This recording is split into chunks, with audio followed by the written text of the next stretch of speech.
السلام علیکم، میرا نام ڈاکٹر بلال شبیر ہے۔ میں پیشے کے لحاظ سے آنکھوں کا ڈاکٹر ہوں، آپتھلمولوجسٹ ہوں۔ آج کل آپ نے دیکھا ہوگا یہ جو آج کل مرض پھیلا ہوا ہے کرونا وائرس کی وجہ سے، کووڈ کی وجہ سے تقریباً تمام لوگ اپنے گھروں میں محصور ہو کے رہ گئے ہیں، جس میں خصوصاً بچے بھی ہمارے گھروں پہ سب اپنے گھروں پہ موجود ہیں، اسکول نہیں جا پا رہے، کالج یونیورسٹی وغیرہ نہیں جا پا رہے۔ تو اس میں پھر ان کے لیے مسئلہ یہ ہو گیا بچوں کے لیے کہ اسکول میں ظاہر ہے جب جاتے ہیں کتابیں وغیرہ پڑھتے ہیں، لوگوں کے ساتھ انٹریکشن ہوتا ہے، اس کی وجہ سے وہ گھروں پہ محصور ہو گئے ہیں۔ تو اب گھروں میں یا تو موبائل فون پہ ان کے پاس زیادہ تر وقت گزرتا ہے ان کا، یا کمپیوٹر کے آگے بیٹھے رہتے ہیں۔ آج کل ایک نیا رواج بھی نکلا ہے آن لائن کلاسز کا،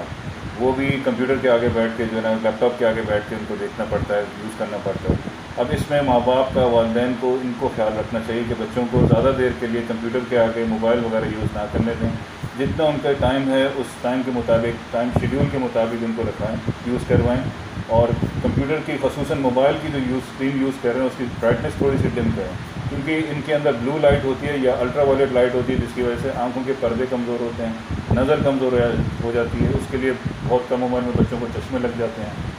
اور بچے کی نظر بھی کمزور ہو جاتی ہے، پیچھے سے پردے بھی کمزور ہونا شروع ہو جاتے ہیں۔ تو والدین کے ساتھ یہ گزارش ہے، والدین سے یہ گزارش ہے، ایک تو بچوں کی خوراک پہ بہت اچھی توجہ دیں، اس طرح کے حالات میں